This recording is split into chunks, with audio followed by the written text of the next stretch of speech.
to this side event on human rights in Iraq, which is co-organized by 12 non-governmental organizations who have been working together in support of human rights in Iraq for several years. My name is Lönn. I will be the moderator of this event.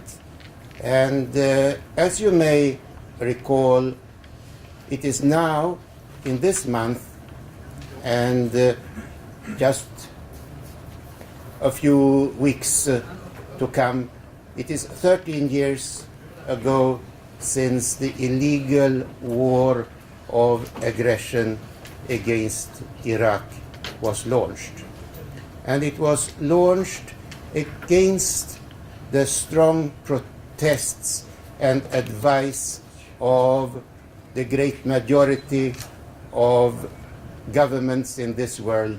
And first of all, I would like to say against an enormous upsurge of popular protests during February and March 2003 against the plans to launch a war against Iraq. There were millions of people protesting in demonstrations all around the world on the 15th of February and in March. I chaired the Swedish Network Against War, which organized the biggest demonstrations in Swedish history, which brought together even government representatives against this war.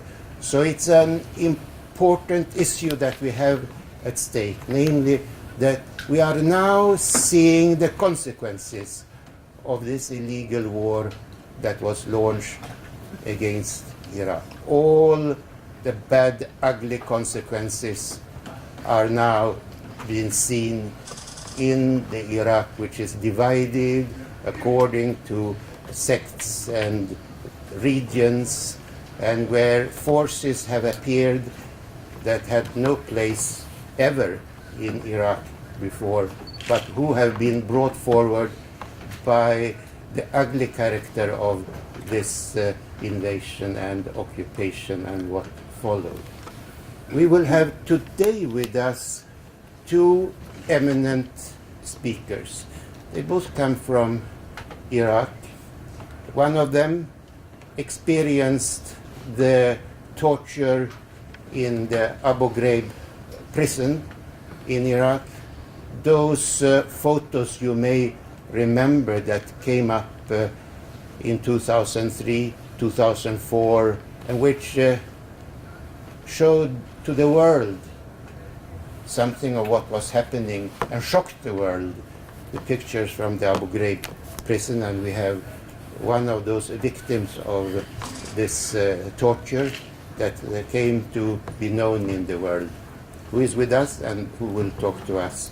And we have with us an eminent journalist, Mustafa Kamel, who is editor-in-chief of an electronic newsletter and who has covered the recent developments in Iraq in various ways, been visiting the region. He's based in Turkey now, but he will be able to discuss with us what is happening in Iraq today. And after him, we will have Ali Shalal Al-Qasi, who will talk about his experience during the time of the occupation.